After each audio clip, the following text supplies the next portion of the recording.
Hey, what's going on, everybody? Welcome back to the Timeless Movie Podcast, episode number 115. My name is Victor Vasquez. Appreciate you joining me on this movie discussion podcast. I typically do these a couple of days after I watch a new movie on streaming or in theaters, and the reason for that is because I really want this to be a discussion. I want to talk about these movies rather than just, recommending it to you and going to the theaters and watching it, but I also want to have a conversation about what we liked, what we didn't like, and do these movies stand the test of time to be rewatched in the future?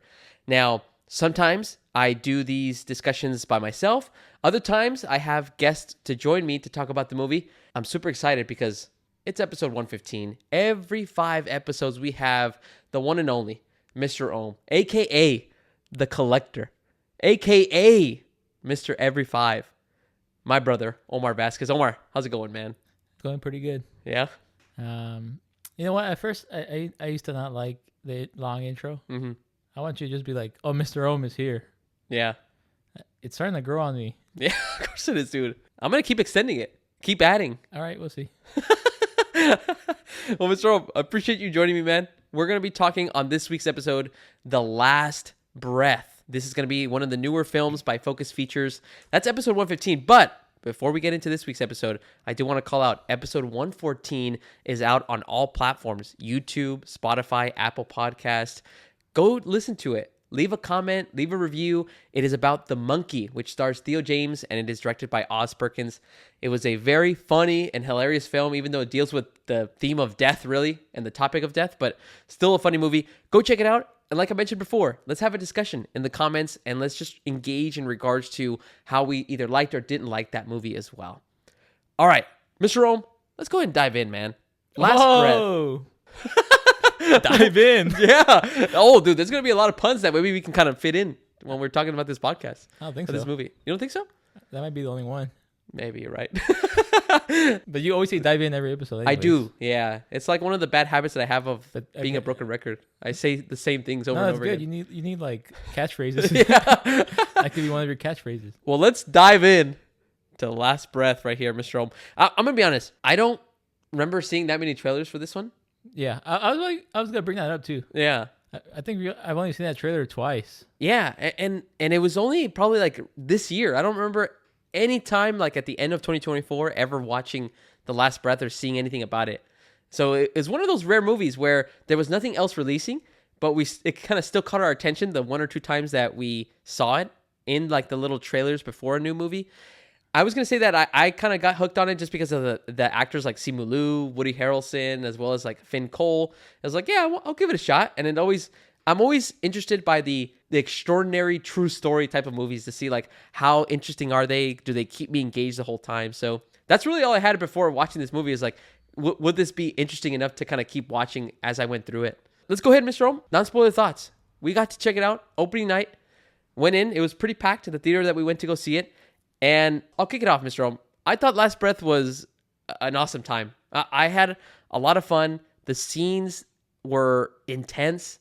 They definitely made it feel like whenever they were underwater or anything in regards to what their mission was throughout the film, like everything was interesting. And I really appreciated it. But not only was the scenes of them going underwater and showing like the process of getting ready to like dive in for a mission.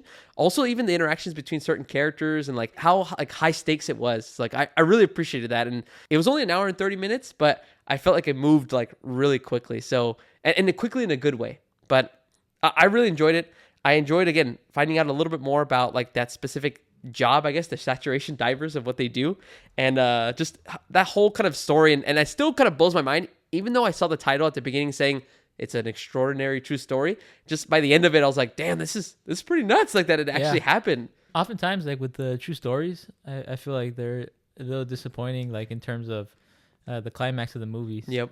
Maybe I'm like conditioned to fictional movies where it's always like so grand. Where like true stories, they never really feel like the payoff is never like enough for me, even though I could like the movie. But this is like one of those cases where like like you said, the movie's so extraordinary Yeah. that the payoff is worth it. It's exciting. And it packs like a real punch. I was like, Yeah. damn, like you can't believe like this is actually something that had occurred like that or somebody experienced in their life. Yeah. That's crazy, man. Speaking of how incredible the story is, Mr. Ohm, give a little synopsis for folks that maybe are on the fence or you're thinking about seeing it. Last Breath basically it revolves around a true story, and it follows the character of Chris. Chris is played by Finn Cole, and he's also paired with two other great actors, Woody Harrelson, who plays Duncan, and then you also have Simu Liu, who plays Dave. These three divers, they're all saturation divers. They go down deep, I think, and I'm pretty sure I'm going to get some of the stuff wrong. So, Mr. Rome, if you remember, feel free to jump in. I think they work at specific manifolds that down below, like the bottom ocean, and they basically work at like 300 feet. And like, you know, they have to kind of get prepared, and they're basically fixing up probably more than that, right? And then like, cause when they said 300 feet, it didn't sound like that deep. And so I was like, the 300 feet, like, but I mean, consistently working at 300 feet, obviously it does take some type of training. Anyway, it basically explains the story of how Chris, Dave, and Duncan all go down for a regular mission to fix up some manifolds, fix up some of the stuff that is down at the bottom of the bed of the ocean in the North Sea, I believe. And as they go through, you're kind of seeing the process of them getting ready. You're seeing some of the dynamic between the three of them. And then as they go down, you have Duncan, who's kind of leading that kind of group, and you have Dave and Chris go down. You see a little bit of how ominous like when you're down deep in the water, when there's not that much light. You're seeing them fix stuff, and then all of a sudden, because of the rough waters that's happening, the ship actually ends up pulling both Dave and Chris away from the manifold that they were working on. And then at one point, Chris's umbilical cord ends up getting caught on something, and then it basically snaps, and he gets left stranded down in the deep, no light, and basically because of his umbilical cord that was providing him air, that was really his only source. Now without it, he only has 10 minutes left to basically survive and hopefully have the team come back and search and rescue for him. He's on his last breath. And exactly. Yes, nice, dude. Using the title of the film. That's basically the setup of the film. Again, it is a true story. Overall, again, I had a great time watching this. Me personally, Mr. Om, I don't know if you feel differently. I would definitely recommend people watch this in theaters. Like Omar mentioned, there's some true stories where the actual climax or the payoff just like maybe doesn't hit as hard as you would want because maybe we're so conditioned to stories having an exaggerated ending or some type of a crazy story. But this one is just so wild that it's just so cool to see how everything kind of plays out. But I really enjoyed it. I thought overall it was a good time, and I definitely recommend you guys go check it out in the theater. Mr. Rome, anything maybe different like that, different perspective? Maybe it's not fit for the theater. Maybe wait for streaming, or maybe a skip. I don't know. I'm trying to think of what would justify a theater view. Yeah. There are some scenes where like I think they intended for the sound to be really like crucial to the story. Yeah. Or like the crucial to like the entertainment point of view. Yeah. So I think theater watch. Yeah. Again, that's our thoughts from a non-spoiler perspective. If you guys want to check it out, make sure go to theater, watch it. Again, I think it really is awesome to kind of see, especially when there's any underwater kind of scenes and effects, and when you see them kind of dive down. I don't know, to me in the theater, like seeing it on the big screen was just like really, it added so much more to my experience. So definitely go check it out. That is our recommendation from Mr. Ohm and myself. Now, enough with the diving into non-spoiler stuff, man. Blabber. Let's go ahead and start spoiling this, man. Let's dissect it even more, Mr. Ohm, because Mr. Ohm and I have not talked about this in detail. So this is really our first kind of initial thoughts of like what we actually liked about it. So if you have not seen the movie, jump out of the video, come back, watch it, and that way we can discuss in the comments whether you agree or disagree with some of our pros and cons that Mr. Ohm and I will be discussing. So hopefully that gives you enough time. Mr. Ohm, you're the guest. Go ahead and kind of kick us off here, man. What is your first pro of Last Breath? Well, my pro is like it was like a team effort to save the diver. And from the trailer we saw like a couple of times only, I thought it was going to be a movie purely on Simu Liu, Woody Harrelson, and Finn Cole's character. Cole. And so I'm happy it kind of showed you how important everybody was on this ship, from the captain to the like Woody Harrelson is watching the divers, and then there's another guy watching Woody Harrelson watch the divers. Like they all have like their area of expertise. There's a guy who controls the camera who has a cool moment in the movie. So I'm happy it was more than one person saving the day. It was like the whole team had to use their expertise to save this guy. Mm-hmm. And so I like that. That was actually my second pro. So I'll piggyback off of you, Vishrom. Well, we think alike, man. Mine, I actually put on my notes that this might sound weird as a pro, but I appreciated that every character that came out in the movie had something to do, but like something to do in regards to like the story. Like they had a Yeah. part to play, and like Omar was just calling out, you had like a captain that ended up making the decision of like, we need to go back and save Chris. And so we need to basically disengage the autopilot that the ship has and go manual. So you see the captain getting his hands dirty and doing something. His right-hand person, she also steps in and they start doing everything manually. There's the guy that starts messing with the wires in the back end. He has his own job like that. He ends up like being able to kind of reboot the system in the ship. And then Omar called out the guy that was like, his job was to basically move the camera that's following him and providing light. Like he's the one that notices that there's like a little hook stuck to Chris so that he doesn't kind of go away with the like the swell and the flow of the water. Everybody had something to do. And yeah, some of the parts, they only had very little scenes here and there, but I appreciate that. Like I like when, and Omar like explained it really well. When I think a movie succeeds when you're able to show that, especially in these kind of moments when you definitely need a lot of different minds to come together in like a very crucial moment, and they really portray that in the movie very well. Like everybody just like, hey, drop everything. This is serious. We need to save him like that, even if it's just to recover his body or whatever it is, but we need to go back.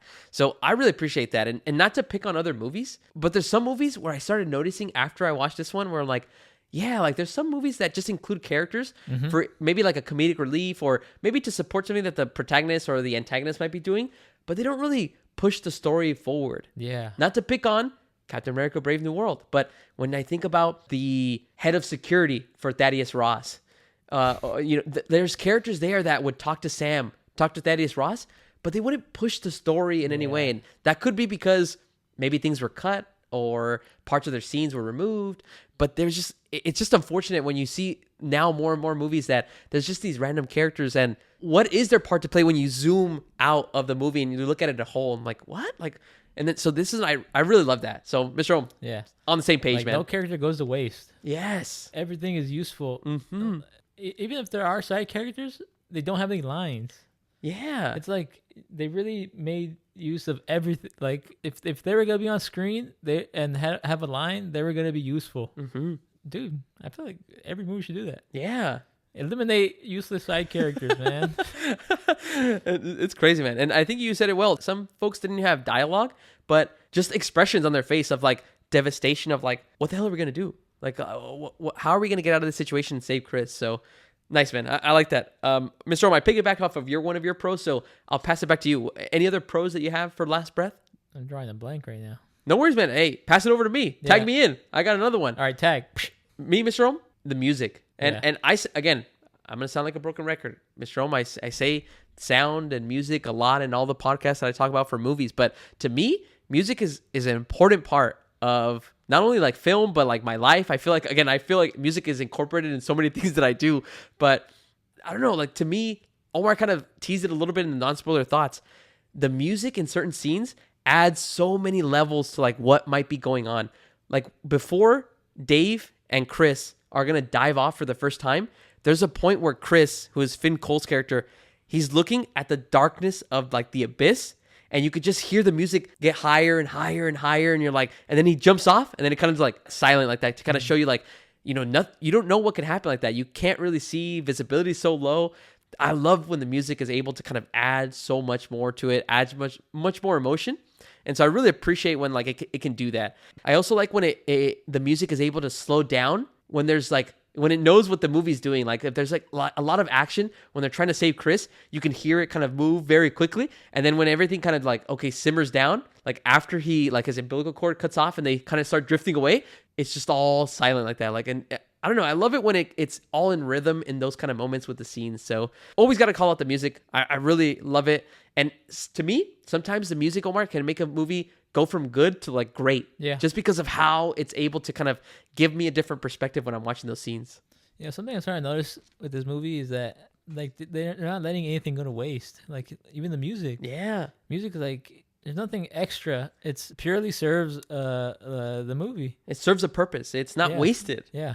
Yeah, man, it's crazy, dude. So that I appreciated that, Mr. Rome. I rambled on for a couple of minutes. And any other pros that you can kind of come up with? I really like the diving aspect. Like I got really into underwater diving for a while, and so like I knew all the stuff, like, well, not their type of diving, but like more like Yeah. recreational cave diving. Yeah, So when they had to like compress and decompress, I knew all about that. I didn't know that. So when I saw that, I was like, because it was confusing, not confusing, but I was like, okay, they're in like a little bubble of like the little space. I know that they're not underwater because they're still in the ship, but it kept saying like day 1, day 2, day 3. And I was like, it was until afterwards, like, okay, they're getting their bodies like ready for that feeling, right? I'm assuming Yeah, that's kind of like the thought process. But like I've never seen a chamber, which that made me realize how deep it was, because like Yeah. regular divers, like when you go deeper down into the water, there's more pressure, Mm-hmm. so your body adjusts to the pressure, and then so once you're down there for long enough, you can't go all the way up Yeah. because you'll die. Yeah.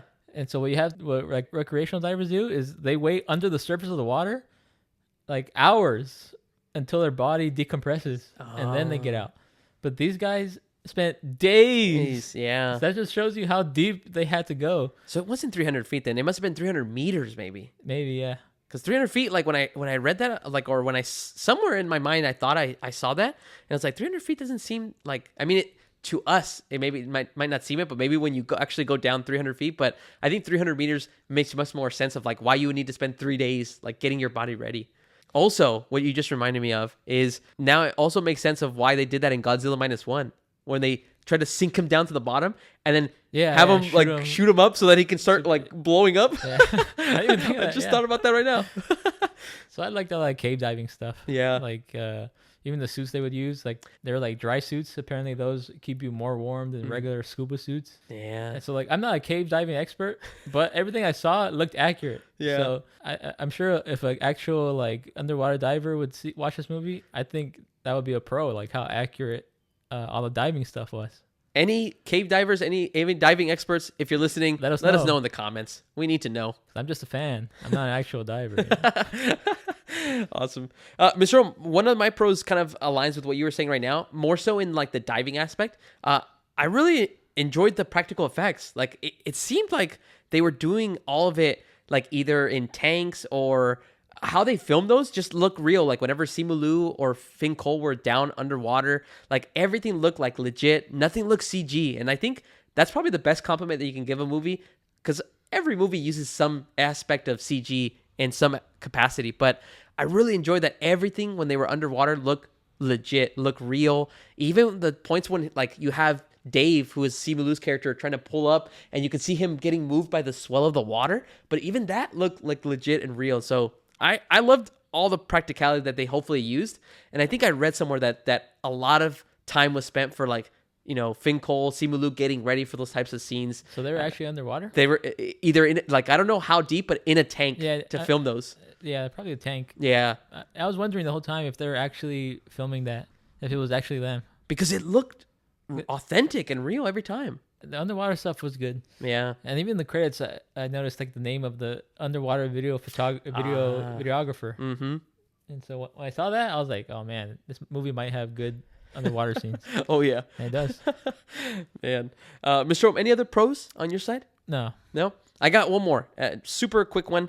And for me, I thought the editing of the film was really good. Like, I liked how they cut the movie, like, especially in the beginning. Like, when they were when they followed Finn Cole's character of Chris, like him getting assigned to the job and then going to the ship, and then they would show you different angles of the ship. Like, okay, let's go to the boiler room, then let's go here, and then you're just following Chris like step by step. And I think this goes back to the pro that you were mentioning about nothing was wasted. Like every scene that kind of cuts and transitions is meant to tell the audience like, okay, now we're moving into this space or this space. Now we're into the chambers like that. Now we're into here. And I don't know. I just, the way that it was edited just made me, like, as an audience member, really enjoy, like, and not get confused as to like, wait, where are we? Like, now we're with the captain again. And like, or now we're here. And I don't know. Everything was edited very smoothly. And I think that's why it felt like the hour and a half went by super quick. I was like, man, when a movie's edited this way, it just makes me appreciate that much more of like there was nothing that felt like it was out of place, which I really enjoy. Yeah, I agree. That might be the theme of this like movie. Like, Yeah. just everything's useful. Yeah. Nothing's wasted. Oh, you know what? What? Maybe that's like symbolic of the crew on the ship, where everybody on the ship Mm. is useful. Nobody's Nope. ever out of place. Yeah. And together, that's what makes it work. Maybe Yeah. that's what they're trying to do. That's the theme, maybe. The theme of the movie. Yeah. Nothing feels like wasteful. You have no other character where you're like, well, what was the purpose of this character? Like, what did he have to do? Yeah. Like, why were they here included? Or even No. you can even think of a scene. Like, you could be like, what was the point of that scene? You can't say that. Yeah. Every scene was needed. Meaningful. Yeah. Yeah, dude. Nice. I like it, man. Other one, Mr. Roma, I really enjoy. I think I'm a sucker for when the movie just kind of tells me time of what's going on. Yeah. Like yeah. when it tells me okay, this is how many minutes it has left, like with air. Like when Chris and his umbilical cord got ripped off, and it just says 10 minutes left, and it starts counting down. Now it doesn't stay there, but it gives me an idea as to like, okay, this is how much left. And I got worried. I was like, because it happens at the first 30 minutes of the movie is when you find out that Chris is left stranded, and then they said 10 minutes left. I was like, but the movie's like an hour and a half. Like, so what else are we going to cover? Like how fast are they going to save him, or what's going to happen after they save him? But they do it really well, because then after he does run out of air, and then they start timing minutes after he lost air and oxygen, and then they start counting that down. And I'm like, I don't know, all this stuff. Like it made me again really stay focused and engaged on what was coming up on the screen. Well, that was my favorite scene. That one right there. Yeah, and you already described. My bad, dude. This is the risk of doing it when we don't talk with each other about our notes. You know, we spoil each other's different comments as well. In the pros, I always kind of try to avoid just talking about scenes. No, but that was cool. That was cool. 'Cause I thought the same thing. I was like, dude, we're halfway through the movie, and you see, they subverted expectations. Like, you think every other movie would be like 10 minutes without air, and you're like, oh, this is gonna be the rest of the movie. How do they save him before he runs out of air? He doesn't. And that next title card, where he's like, 1 second with no oxygen. And it's like, it changes the whole tone of the movie. Yeah. Now you're like, holy crap. Like now you're thinking, how long is he gonna go? Like how long until they come and rescue him? Now it's like really scary. Yeah. Because before it was like, oh, he's running out of air, but now he's ran out. Mm-hmm. Like in a typical movie, like according to like Hollywood standards, he would never run out of air. Yeah. Because they would have to save him before that happens. Yep. And that's where the true story aspect comes into it, where it's like, it's incredible. Like, Yeah. he has no more air, but we have the rest of the movie left. Mm-hmm. It's crazy. And it shines even more because you have these other side characters that you thought were not going to get involved in any way, and then they become the stars, like in some aspects of what they're doing to try to save Chris. So I like it, man. Mr. Other thing that I was thinking of as we were talking about it that I also appreciated, I don't know if it's like Another pro? I guess, yeah, sort of another pro. I actually really appreciated that they didn't do the classic Hollywood or movie thing where you have two characters that kind of seem like they're at odds. Like you have Dave, played by Simu Liu, and then you have Chris. You know, you have Dave, who seems like he's the expert, and he like does everything like, hey, no distractions here, man, because that's going to cost us. And then I really appreciated that after he saved Chris's life, that at the end, Hollywood in a normal movie, they would be like, and then now they become best friends. Yeah. And here, all he did was hold his hand and is like, thank you for saving my life. And then afterwards, Dave just leaves without even saying goodbye. He just like looks back and says, all right, that's it. Like that was just another successful dive that we saved somebody like that. We did what we needed to do, and we got everybody back. I don't know. I really like that. Well, it makes it feel even more realistic. It's realistic because like his character doesn't change, and that's real. Like he changes like internally. Yes. Because after he talks to him, he looks at a photo of his family, and he was super against bringing like emotion into this. Mm-hmm. So, and that's realistic, you know? Yeah. Nobody's gonna change like Hollywood. Nobody's gonna change like this. Like, I'm gonna act like a completely different guy. Yeah. No, that doesn't happen in real life. Yeah. But there are changes. It just only changes that he can see. Yeah. Yeah, that was a good one. Yeah. That just came up when we were talking a little bit more about, again, why this film just feels like it didn't waste anything in regards to like all the aspects and just how it felt authentic. All right, let's talk about some cons now. Let's do it, man. I'll kick this one off. It's feeling too positive. Yeah. I'll kick this one off, Mr. Rome. Cons? I got none, actually. Yeah, I don't. me neither. You don't have any either? Oh, dude. Yeah, I thought you were setting me up for like, yeah, did I have the big one? I was like, and you know what? Although I will say this, I feel like movies that deal with these types of true stories, they almost have a little bit of a safety net where like you can't really criticize it too much because like, hey, this actually happened in real life.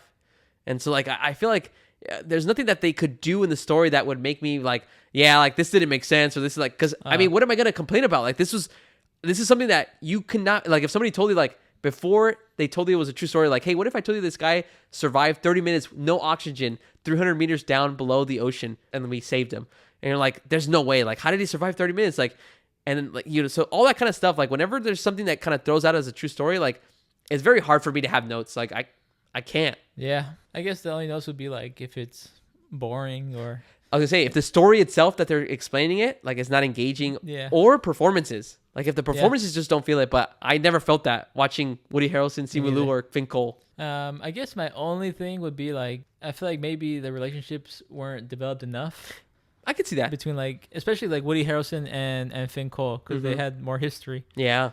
I feel like maybe that wasn't developed enough. Mm. I still could tell, like, I still had the feeling that they were like friends. Yep. I might have maybe wanted to see more. Yeah. No, I could learn totally more see that. history between the two. Yeah, I could totally see that. Especially because it felt like very much like a family bond that they had, like Yeah, that. Like, or like a teacher and a student. yeah. No, I could see that. Yeah. Other than that, though, Mr. I got nothing. Yeah. I mean, I enjoyed it, and I always like to say this, and again, broken record time, but just because we have no notes doesn't mean that the movie's perfect either, right? Like, there's other things. There could be just certain vibes that we just didn't feel in the theater, but maybe if you rewatch it, you're like, oh, okay, well, maybe this didn't work for me that well. But as of today, and as of watching it one time, no cons for me, except for maybe the development of more of the relationship between certain characters. Mr. Rome, back to the positives, man. You can't escape it. You can't escape. Favorite performance, Mr. Rome. I'll let you go first. My favorite performance is. Before you say it, I feel like we might have the same one, though. Think so? No, I think so. You don't think so? No. All right, go ahead. Mine is Simu Liu. Oh. Because I always love when there's a character that's an expert in movies. Yeah. Like John Wick, expert. I love John Wick. Dr. Grant, Yep. expert. Batman? Expert. And that's why I hate origin stories for like superheroes. I don't want to see them learn their powers. I want to see them at their peak. Yeah. And so like I thought he was like, he knew everything. Like he went down there, and then like Finn Cole went down, and he's all nervous. He's lost already. He barely touched the ground. He's lost. And Simu Liu just appears behind him, and almost like a jump scare. Yep.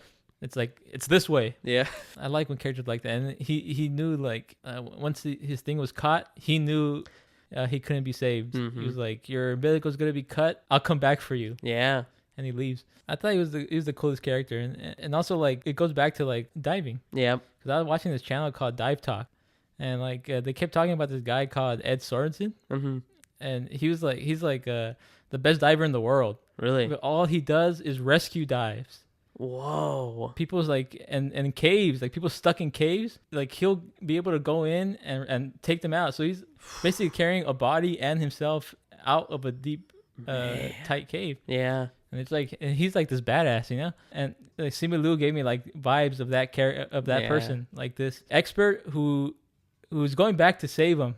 He wants to go back down there and save Finn Cole. And just like the guy in real life, like Ed Sorensen, he doesn't save like only people who are alive. Sometimes he saves only the bodies. Yeah. Like body recoveries. And that's what they thought Finn was. They thought he was like a dead body already. Yep.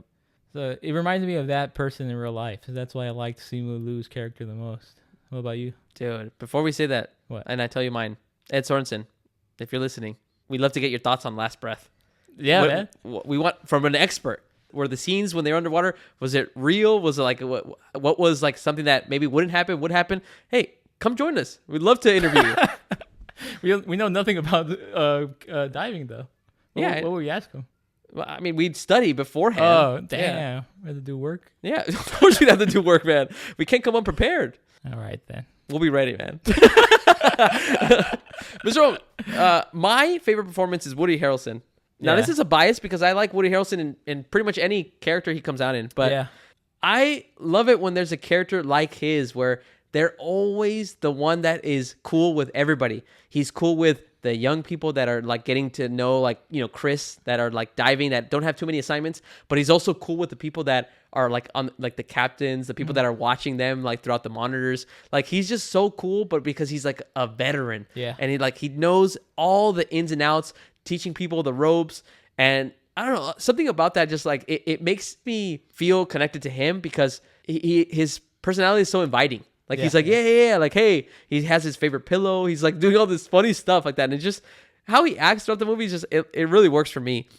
And again, he knows how to deal with different personalities. He knows how to deal with Chris, who is like a youngster, but he also knows how to deal with Dave, who has like this, like you mentioned, he's very skilled, but he also has a very cold and like an introverted type of like a personality, but he knows how to navigate like those types of situations. And he's like, give him some time. He tells Chris, give him some time like that. You'll get used to it. So I really appreciate characters like that. Mostly because maybe I kind of wish I could be like that, of like being able to kind of navigate between different types of situations in those instances.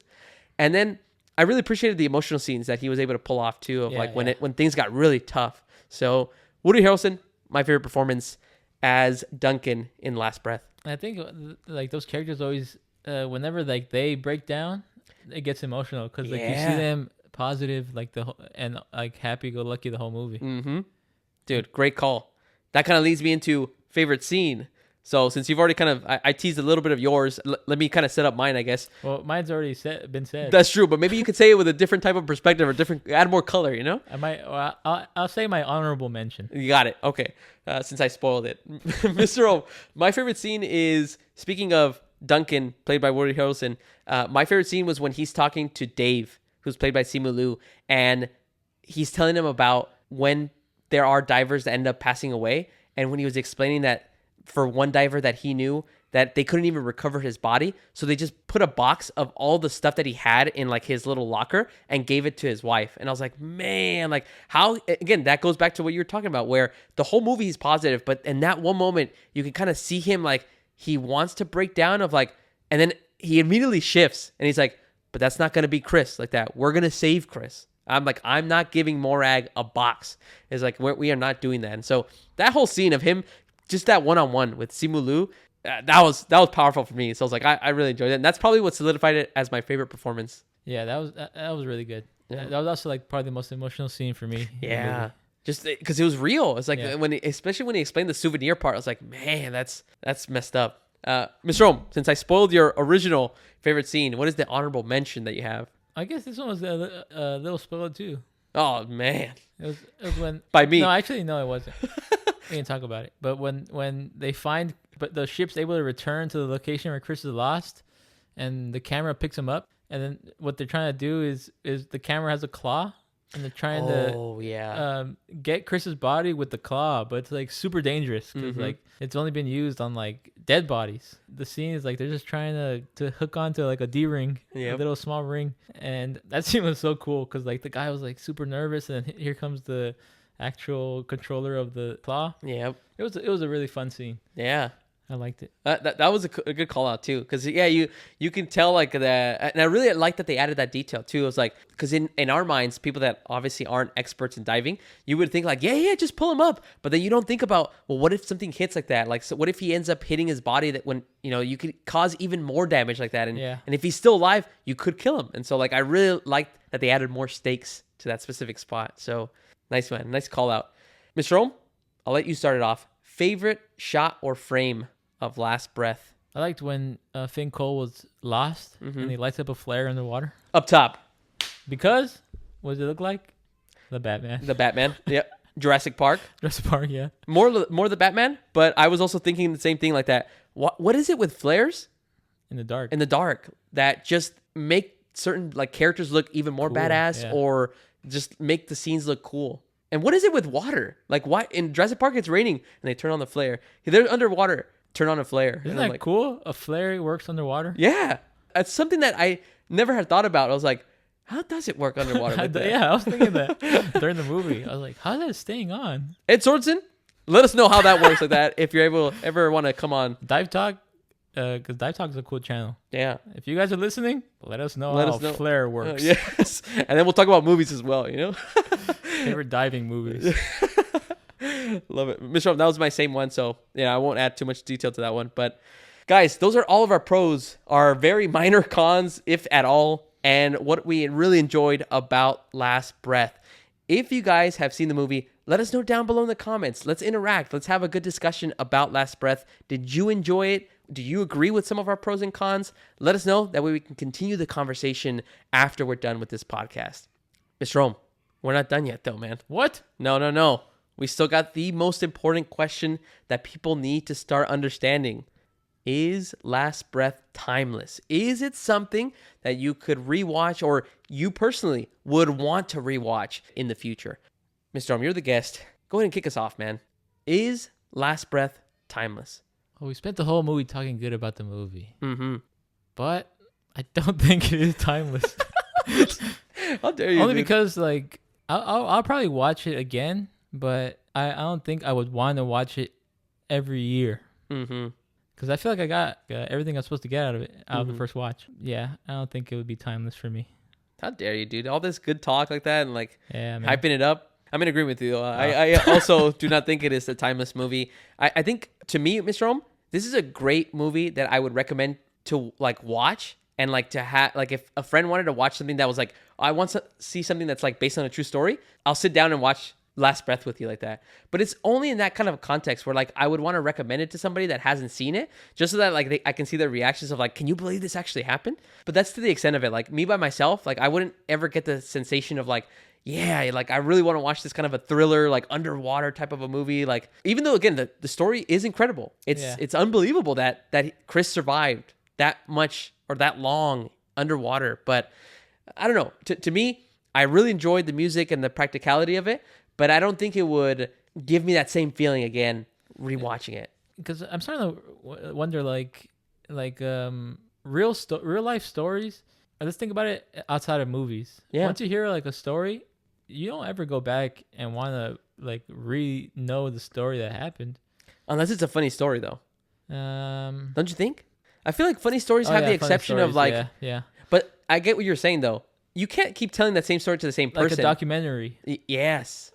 I don't think I've ever rewatched a documentary, but I like documentaries, right? That's a good point. Like a documentary is not rewatchable because it's already giving you the information that you needed that you didn't know before. Speaking of documentaries, Mr. Ohm, I forgot to mention this at the beginning. What? Last Breath is actually a documentary. And Alex Parkinson, who is the director of this movie, also co-directed the Last Breath documentary. Interesting. Yeah. So he like again, that's probably why I think this movie succeeds so much is that he already had like a go round of making it real with maybe like the found footage of what they had when he made that documentary. And then now with the expertise of that and then building it off into making the story even more engaging, that probably made it even better for, at least for him, like that like, hey, I already had this experience. Now I can make it like here and like with these great actors. And now I have Woody Harrelson. And that exactly, Simu Liu and Finn Cole, you know? So wanted to drop that little fun fact. Interesting. Yeah. But I do agree with you though. I think whenever it is like documentaries like that, rarely do you ever want to rewatch one again. That's because like it's almost like you're watching it for the information. Exactly. Because you're curious about it beforehand. Like information over like entertainment. Yep. Maybe we've been conditioned to want entertainment over everything, you know? Yeah, what's wrong with that? Nothing. Oh man. Well, it was fun, man. I had a good time. Yeah. I think I'm gonna head out of here now. Though. Sounds good. I'm gonna excuse myself. How come you're always ending it? Yeah. Well, I am the host. True. All right. Yeah. Go ahead. Mr. Rome, once again, man, thank you so much for coming back to the Timeless Movie Podcast. I can't wait for episode 120. Yeah. I'm always excited to see what movie we're going to be covering next. I like that it's random. I'm not going to... This is a little bit of a behind the scenes. I used to try to game plan and time like which movie was going to be every 5th episode so that me and Omar would talk about something interesting. But now, we're just going to let it rip. Whatever movie it is, if it's good, if it's bad, we're going to talk about it every 5 episodes together. Let's do it. All right, Mr. Rome. Well, thanks so much, man. I appreciate you coming on. My name is Victor Vasquez. Omar Vasquez is here with me. This has been episode number 115 of the Timeless Movie Podcast. Make sure to check out next week's episode as me and Omar are going to be watching, not talking together, about Mickey 17. Woo! I think to me, Mr. Rome, probably the first big primetime movie of 2025. Most anticipated so far. I'm not trying to get my expectations high, but I'm excited. So make sure to be on the lookout when that episode does drop. All right, everybody. Thank you so much for listening, and we'll talk to you later.